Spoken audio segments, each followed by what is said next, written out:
Hello and welcome back to this damn idealistic crusade. This video is a review of the Kino Lorber release of the restoration of the silent masterpiece, the 1920 film The Penalty, which is famous for Lon Chaney Sr.'s beyond striking central performance, and was the first time he was directed by Wallace Worsley, who would go on to direct him multiple times, but most famously they would reteam later for 1923's The Hunchback of Notre Dame. This is one of the key films in Chaney's career in terms of his filmography, coming after his real sort of breakout success in The Miracle Man in 1919, which unfortunately is lost, except for a very short segment, a tiny little piece, really, that gives you an idea of how Chaney's performance really stole that film. But it's a handful of films after that, but particularly this one, The Penalty, coming out the next year, having such a beyond striking performance that you will never forget, really, that really immortalized him forever as the man of a thousand faces. And this is one of the incredible roles and painstaking performances that was very detrimental to his health and his physical well-being, simply due to the lengths he went to portray the role of essentially a legless crime lord who is really out to destroy the city of San Francisco in his own personal mission of revenge, and one of the most rage-fueled performances or characters you're likely to see in a film, whether it be silent or sound. The basic plot, of course, derives from the very pulpy novel written by Gouverneur Morris, and I've looked at some of it. You can actually view it online because it's in the public domain, of course. But very thankfully, the Goldwyn film, because this was made for Samuel Goldwyn, they made some rather necessary and frankly great improvements on the source material while keeping at least some of the basic concept, but also helping to dimensionalize and humanize some of the characters, even the lead character of Blizzard, the Chaney character, because the film gives us the backstory of how he did lose his legs, and that, to talk about the plot a little bit, that as a child he was in an accident and was attended to by a young physician, basically on his first case of sorts, and this unfortunate physician decided that he had to amputate the child's legs in order to save his life. And to the audience and the child's horror, who hears from the next room when another doctor comes in and sees the case for himself, basically says, "You've just maimed this child for life. You didn't have to cut his legs off." And then the doctor is horrified, of course. But then, of course, the older doctor says, "Oh, it's fine. I'll cover up for you. Everything will be fine." And the boy has heard all of this. And this is the moment that forever alters his path in life. And eventually we get to the adult Blizzard, who is essentially lord of the criminal underworld in San Francisco, and the man that the police cannot ever prove is actually the criminal overlord of the underworld, and they can't ever prove what activities he's up to, and they've continually tried using undercover agents and any means at their disposal, but he's too crafty for them. He's too smart. He's too on top of the situation. And the rage I alluded to earlier is such an integral part of Chaney's performance of the Blizzard character that it's an undercurrent in every scene. Every time he's on screen, the energy level just goes off the charts, and it's such a total performance that we don't even honestly need more of his character's schemes, because eventually it is revealed that he has greater designs. Of course, he always has the insane desire to somehow perhaps get someone else's legs grafted onto his body, but his main desire is not only for revenge against the doctor who maimed him, and even the family members of said doctor, who of course has become rich and prosperous in his older age, but also he desires revenge on the city and the world at large, and has a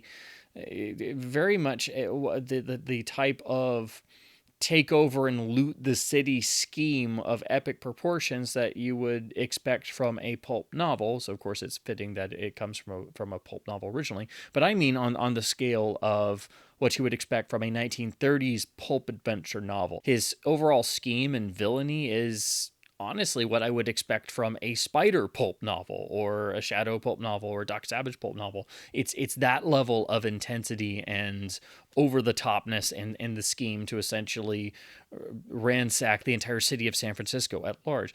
But it is always grounded by the unbelievably nuanced, deeply felt, just unforgettable performance of Chaney, and that is why he literally towers over the film. It's the thing that makes the film immortal. But the film itself is incredibly well made. Wallace Worsley again directs Chaney for the first time, and actually, quite surprisingly for a film of this era, there's quite a lot of cross-cutting between different plots, particularly in the opening act of the film to set up our different characters, because it's not just Chaney's Blizzard character. We have the doctor and his family, particularly the daughter, Barbara, who is an aspiring artist and has a rather not very pleasant fiance who doesn't approve of her seemingly having any life outside of him. And this leads to part of Blizzard's, I would say the most amusing part for the audience of his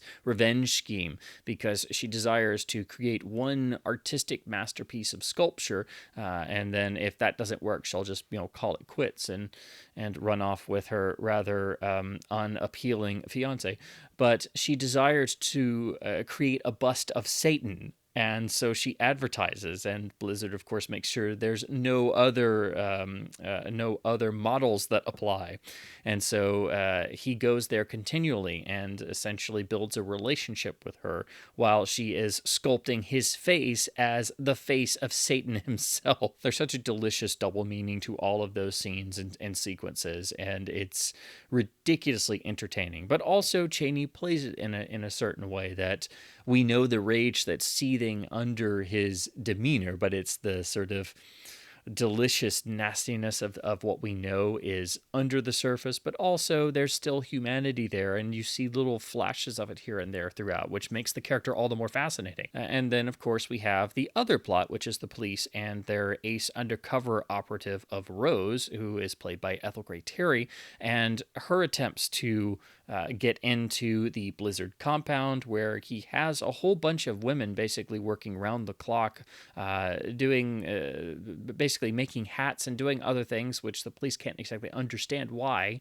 but of course it's all part of his mad scheme. There is a method to his madness. She has to work her way into the compound and gain Blizzard's confidence, and she takes the sort of lead assistant's place. And rather interestingly, the lead assistant, the sort of chosen one of Blizzard's camp, is always attending to him, and in the most striking moments actually assists him in playing the piano, because he can play such beautiful music on the piano, but of course, having no legs, he's not able to operate the foot pedals, and so she operates the pedals, and there's a really interesting and quite adult and humane relationship that develops between the two, even though Rose obviously knows just how crazy this guy really is and how dangerous he is, and that even comes out in the open, and the film goes from there. So it's very strikingly adult for 1920, and it takes what could be a simple setup that could just be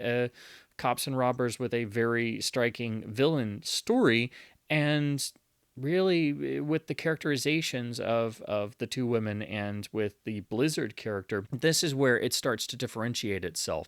And again, the usage of cross-cutting between the different stories makes it feel even more modern. This is an incredible silent film for people to experience, and it's also a great silent film for people who are not into silent films. And most of the Chaney classics are perfect for this, because his performances are so towering and staggering that they remain just as effective today for any audiences, but the penalty is so much more modern in its flow and its storytelling, and is so well put together that it's a very great silent film that's of course a silent masterpiece that you can show people today who have never seen a silent film and they'll get it. There's no hurdles to get over. It's that well made. So I think Worsley was a great director for Chaney and also a great silent director in his own right. And having that energy in the director's chair only helps to increase the intensity and the overall achievement of Chaney's performance. And let's get this straight right here. It is Chaney's performance that is the towering achievement of this film. This is a great silent film. It is a masterpiece. It's a silent film everyone should see. But this is another one of those examples, as pretty much every Chaney vehicle is. It's a vehicle for him for a particular reason, and it's the unflinching intensity of his performance. This is one of those films you come to when you need a reminder of what acting really is. If you want a performance that defines what acting is, look no further than Lon Chaney Sr. here in The Penalty, because he famously very much harmed himself to play the legless character of Blizzard. And so when he's hobbling around on crutches, and you obviously know that they had to do something, but this of course was pre-CGI, so they obviously couldn't just use digital effects to remove his legs. What he had to do was literally wear special braces over his knees and tie his own legs behind him to such a degree of tightness that it was very detrimental to his health.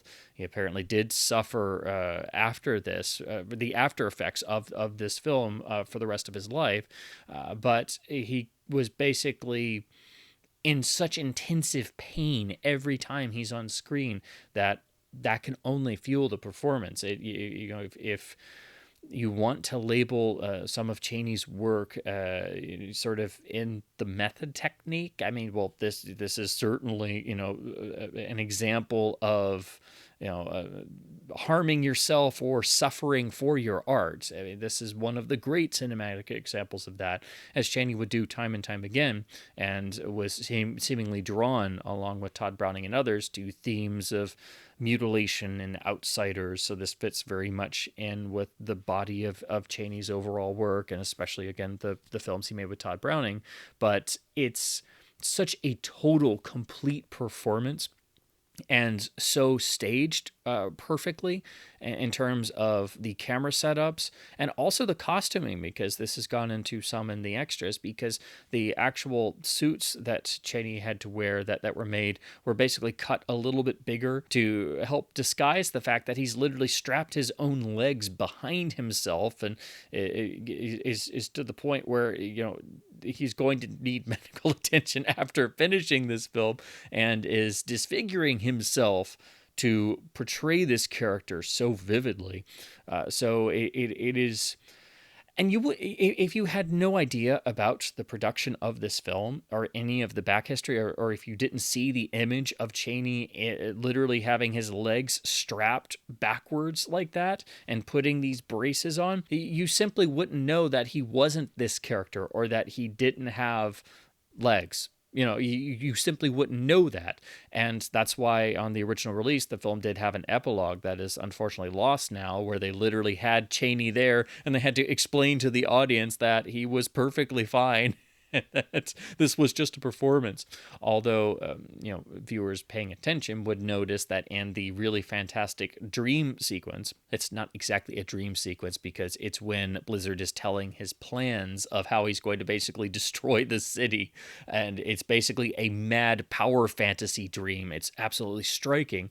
But when he's telling this and how he's going to lead all these legions of criminals and people that he's gathered together to overthrow San Francisco and loot all of the Federal Reserves and the banks, that in his mad power fantasy, he's there guiding his armies like a general, but he's dressed in all black and he's got legs. So he sees himself that way. It's another really fascinating element to this character, that it's a sort of blink and you miss it thing.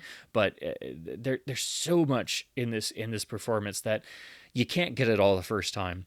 It's one of Chaney's masterpiece performances. Of course, he never gave a bad performance in anything that I'm aware of, and of course, I don't think he ever did.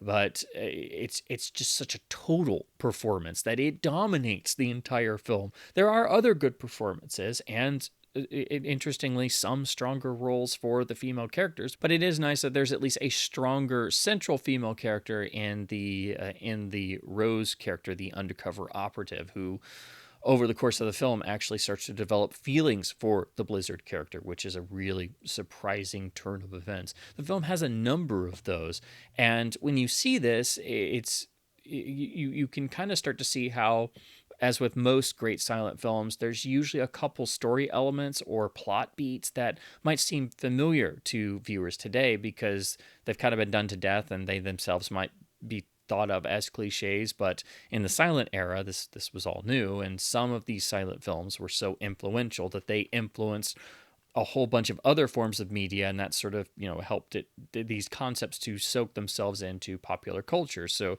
that's another reason why this film is going to be an easy sort of gateway for people who have not gotten into silent cinema.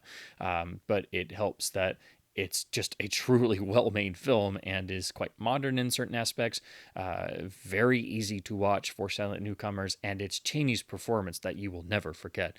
It is absolutely towering over everything else. The only thing I would say with this film is it builds to a really fantastic climax, but then the actual ending is, some may see it as a little bit of a cop-out. It makes sense, and it revolves around a certain story trope that most people would probably roll their eyes at today, but it's become such a part of pop culture and storytelling that it's a very familiar device now, but in 1920 was much less so. It's still a good ending and gives us the meaning of the title, but one wishes that we could have gotten the full glorious over the top ending that we thought the film was building to. But there is the ending we have does sort of tie into the underlying humanity in the characters that is contained throughout the film. So it's not something that's just out of left field and feels completely alien, but it is a little bit of a switch. And so, again, some people, I think, understandably view the ending as a little bit of a cop-out. I know the first time I saw this, I was not expecting that to be the ending. Again, it makes sense and it fits, but Chaney's performance is so just absolutely just bursting with energy and such a palpable sense of rage that you're just waiting for the moments where it just explodes. And we do get that peppered throughout the film, but again, I think if people do have an issue with the penalty, it's probably going to be that the ending does feel like a little bit like a cop out, and for lack of a better term, maybe a little bit old-fashioned, but it's still a good fitting ending. The other thing about Chaney's performance, we do have to talk about the physicality of it, because one might think that if you're playing a handicapped character that you're not going to be very mobile, or this would just be somebody sitting in a chair or in a wheelchair or something. But of course, this is Lon Chaney Sr. we're talking about, and he is just moving everywhere. He's hobbling around on crutches. He's doing things that are the signs of someone who had to learn how to live with their disability, and also how they treat themselves and their body. And this also ties into the undying rage that fuels the Blizzard character. So you will see Chaney hobbling around on crutches. You'll see him going up and down stairs. You'll see him throwing himself around and climbing walls and doing all sorts of activities. And the reason why the cover here has an image from early in the film when he goes in to confront his sort of room full of women working in what looks like a sweatshop, and it's not up to par. He throws himself up onto this long table and he marches down, and of course the one who is not working as hard as the others for a moment, that rage just boils over. And as we see here, he just grabs her by the hair, and just the rage that is contained in his face. I mean, you feel like if he could channel this into, some sort of energy beam or something, that he's just going to kill people with just the fury of his undying rage. This goes throughout the whole film, but fascinatingly, Blizzard has a sense of humor. He has a sense of, he knows he's a crazy outsider. He knows that he was wronged as a child, and it's just a fascinating characterization you don't quite expect. Anybody else would have just played this as the out and out villain. Some people may have been able to just have that palpable sense of rage in most of the film, but nobody else could have had that palpable sense of rage 100% of the entire film, and mix it in with dark, sardonic humor, and mix it in with elements of tragedy and the poetic, and thinking about the man he could have been. And when he reflects on how he was essentially cast out of his own home after the accident that maimed him, after being butchered by a young doctor, essentially, how he got the chip on his shoulder. It's a fascinating backstory that honestly could be a movie in and of itself. Anytime Chaney's on screen, you cannot tear your eyes away from the screen. You can't even breathe, hardly, really.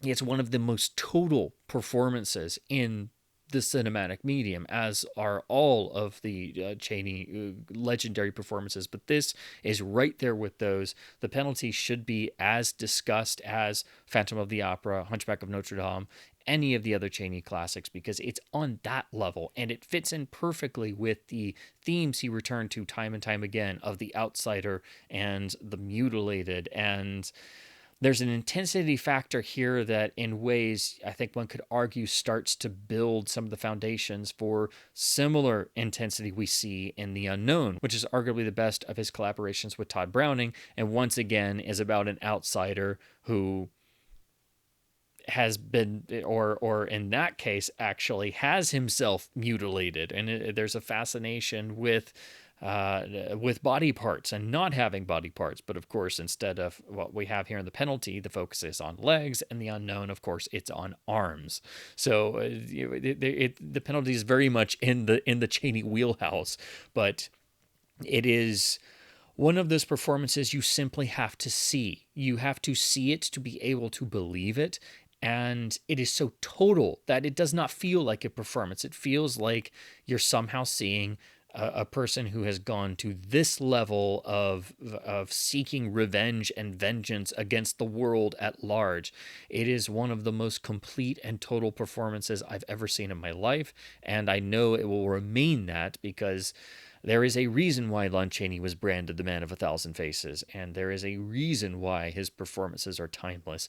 And all it takes is just seeing a few frames of him in The Penalty. This is one of the greatest performances in any motion picture ever. This is a film that needs to be seen. This is a film that anyone can enjoy, and it is so incredibly powerful because it maintains some of the energy of its pulp novel origin, and it's a brilliant adaptation that fixes pretty much all of the issues and things that were in the source material, and gives us a vehicle for Lon Chaney to just swing for the fences into immortality of the cinema, because this is just the rest of the film is great, but there is a reason why you can't talk about anything but Chaney and his performance. That's why it's just burned into your brain. This is a silent masterpiece that everyone needs to see. And if you ever needed a definition for what someone suffering for their art and throwing themselves in 200,000% into every single frame, if you needed an explanation or a definition of what is a great actor, what is a great performance that you feel every nuance of, it is Lon Chaney Sr. and The Penalty as Blizzard. It is one of the greatest performances I think anyone will ever give, and is still revelatory to this day in 2024. Now to talk about the Kino Blu-ray, this is from the most recent restoration by the George Eastman House, and this is definitely the way you need to see the film, because the old Kino DVD was really the only good version before this, but it had a really crummy electronic score that did make it a harder watch, but at least the picture quality was solid, but nothing like what you see here, and the George Eastman House was able to work from surviving materials, and of course having to mix it in with other elements because silent preservation is something that wasn't really thought of for a long time. So it's amazing when you have any original material to work from, and that can result in stupendous visuals, as what we have here in The Penalty. So most of the film looks absolutely stunning in quality, much more than what we usually see in silent films because they're having to work from other sources, or Hunchback of Notre Dame had the amazing Universal restoration, but they're still having to work from 16 millimeter film materials. So here in this restoration of The Penalty, there are moments of unbelievable quality. The vast majority of the film looks absolutely fantastic, and I would go even beyond that. It looks incredible throughout because we have a higher quality source to work from. Now, of course, we do have damage throughout. That has to be expected. So this is not a pristine element because we are talking about a film from 1920, but the restoration efforts were extremely well done and the damage is kept to a minimum overall. We do have really well done color tinting, which does reflect different times of day and night. So the night sequences and some outdoor sequences are usually tinted a little, a sort of deep blue. We have some purple tinting, but also quite a bit of the sort of traditional sepia tinting. So the picture quality for it being a 1920 silent film is remarkable, but that should be expected of it being a George Eastman House restoration. Again, you do need to expect there is damage throughout. You are going to see some frame movement. There are some hairs and fluff occasionally, scratches and light tears. Also, you're going to run into some occasional light fluctuations and a couple very small spots of some missing frames, but that's nothing out of the ordinary for silent films. Even when they're restored, the restorers do the absolute best they can, but they're still, they're stuck with the materials they're having to work from. But thankfully here for The Penalty, the elements they were working from are of much higher quality than what most silent restorations are able to utilize. We do have a new score by the Mont Alto Motion Picture Orchestra. It's presented in both 2.0 stereo and a 5.1 surround mix. It's the same score with two options. This is a really well done score. It's fantastic. And to say it's a better experience than watching the old Kino DVD with the terrible score that was on it is an understatement, because the new score here is exceptional. And seeing this film in this level of quality without a crap score stuck to it is really helpful. So I would advise people don't bother with the Kino DVD because that score is really not good, and this score is extremely well done. Of course, it's the Mont Alto Motion Picture Orchestra, so that's to be expected. They always do great work, and as with most of these silent scores where you're given the choice between stereo and 5.1, I think it's a user preference really, and it depends on your sort of home theater environment, I guess. But I myself, I did listen to both. It's the same score. They both sound excellent, but I prefer watching silent scores in stereo or 2.0 because there's something about it being in surround that just feels a little bit too modern for me. It's also usually there's also volume level differences, so I just always find that the stereo presentation just has a better feel and it feels more unified. But if you have, say, a larger room or a larger room where your home theater setup is, the 5.1 may be more advantageous for your space. I just prefer listening to stereo scores with silent films anyway because I feel it fits the age of the material better.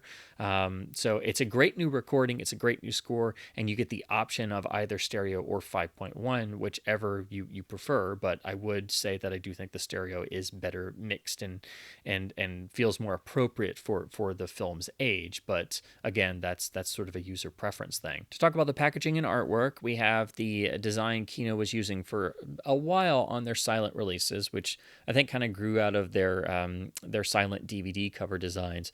But here we have that image I was talking about earlier where Chaney's Blizzard has his rage boil over for a moment and grabs the woman working in his sweatshop, and you see his crutches. And again, you see, even on this sort of treated still, the absolute rage that burns throughout this character throughout the entirety of the film. It is credited as a special edition because there are a number of extras. There is no booklet, but it has the standard label that Kino did on these silent releases at this time. And then the rear has a nice layout with good images, and then the usual sort of blue and white box talking about the extras and supplements. It does credit that this is the George Eastman House 35mm restoration, and this is a new HD master made from that. But to talk about the extras, it doesn't sound like there's a whole lot, but they are quite important. And all of these do seem to be stemming from past releases. These are all standard definition files, so they are upscaled. There's no new supplements, unfortunately, and unfortunately there's not a commentary on this release. I really wish there was, but the extras that are here are very important, and I'm glad they're preserved. So we have a really fascinating video tour of Chaney's makeup case and some of the surviving actual the harness that he wore on his legs, and the actual coat and the costume, and discussion about how the costumes were made a little bit larger to accommodate the way that he was strapping his legs behind himself. But this is, of course, just priceless. And, of course, thankfully, this stuff was donated to a museum and preserved for all time. But we have a Chaney expert going through these. And this was done many years ago because it's obviously recorded on old videotape. But it's at least presented well, and just to even say it's fascinating, that doesn't even begin to get into how much of an incredible treasure this is, and to get to see some of this stuff up close, even though it's in old video form. And then we have a standard definition presentation of the only footage that survives from Chaney's breakout in 1919's The Miracle Man.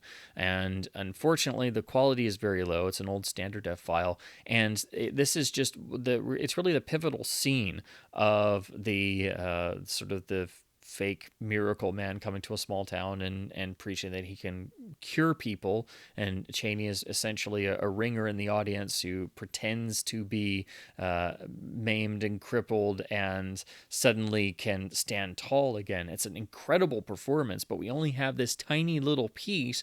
And the reason why we have this was put in a compilation film years later. So what's here is actually like 3 minutes from a compilation film that took the sort of highlight central moment of the Miracle Man, and that's all we have. So it's a clip from the film inside of a clip from a compilation film. And again, it's an old standard def file, so the quality's not very good, but at least we have some sort of glimpse into the film that really made Chaney into a star in 1919. So it's a treasure for that, but do keep in mind it's not actually the scene as it was. It's excerpted out and put in. It survives only in this compilation feature, little tiny bit. And we have original trailers for other Chaney vehicles, The Big City and While the City Sleeps. And these are nicely done, and of course all built around Chaney's stardom at the time, and really cool to see, but they are very low quality, and they're old standard def files just thrown on this disc. So again, you can't go into these extras expecting a lot from the video quality, but at least the encoding of them is solid enough. I just wish that they might, some of the stuff might get an HD retransfer at some point. And then we have the inclusion of a one-reel Western that Chaney was in from 1914 entitled By the Sun's Rays. Now, this is very obviously a short one-reel Western. It's not long on story, but it's fun and engaging enough, and always fascinating to see something from this era. But the element that does stand out is Chaney. He is, obviously playing the villain of the piece, but he's giving a real performance, even though he's only got certain moments where he's really on camera. Otherwise, he's just in the background of the room. But he's giving a real performance, and you can actually recognize this is already the man of a thousand faces. He's still, obviously on that career trajectory up there, but in 1914, in a short one-reel Western, he's already got the Chaney screen presence, and you can't look away from him. And he's the real reason why this short is important. So it's amazing that we're able to even see this and look at it. Again, this is an old standard def file. The quality is not the greatest, but at least it's decently encoded on here. I just wish it would get retransferred in HD at some point so we could have it properly preserved. Because when this old transfer was done, it's solid enough, but there are certain video artifacts, and there's one or two spots in the outdoor scenes where there's a sort of white haloing effect in terms of picking up some of the brightest light elements that is some sort of video artifact, I think, and it was sad to see that in here. And so I really hope that some of these obscure bits of Chaney material that do survive in some form could get a proper new transfer.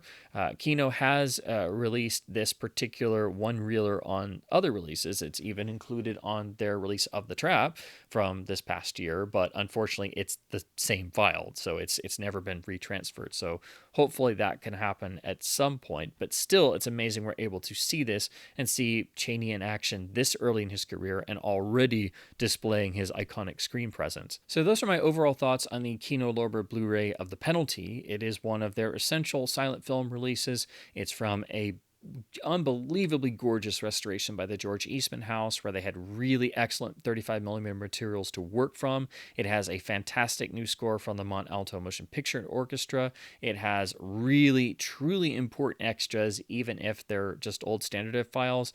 It's really important to have these here, and this is a must for all Chaney fans and aficionados. But this is just one of the great essential silent film Blu-ray releases to own and have in your collection, because it's one of the great silent films.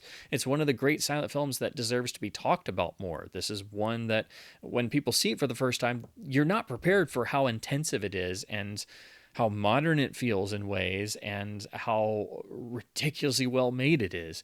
This is a silent masterpiece. It deserves to be talked about alongside the other Chaney masterpieces and legendary films. It's one of his greatest performances, which is saying something because we're talking about Chaney. And his commitment is absolute. This is one of the great performances in silent cinema. It's one of the great performances in cinema. It's one of the great performances, period, end of story. This is a great silent film for people to see who have not had a lot of experience with silence, so it's a great silent film gateway title. And this is such a beautiful presentation. It's one of the most essential Kino discs in their entire vast catalog. So I can't give this enough superlatives, and it was really astonishing being able to see this film in this level of quality with the correct color tinting, with a beautiful new score, and with these supplements. So it really makes this Blu-ray an absolute must. It's one of the must-own Kino titles. It's one of the must-own silent film Blu-ray releases of one of the absolute silent masterpieces. This is a film that you can return to time and time again, and no matter what, you will always be marveling at the absolute commitment and the total performance of the man of a thousand faces, Lon Chaney Sr., and of course, partnering here with Wallace Worsley and setting the stage for what they would later achieve on The Hunchback of Notre Dame. So as always, I hope my thoughts and babbles on classic films and silence and physical media releases has been at least somewhat fun and informative. This really is an essential title for every Blu-ray library. It is a silent masterpiece.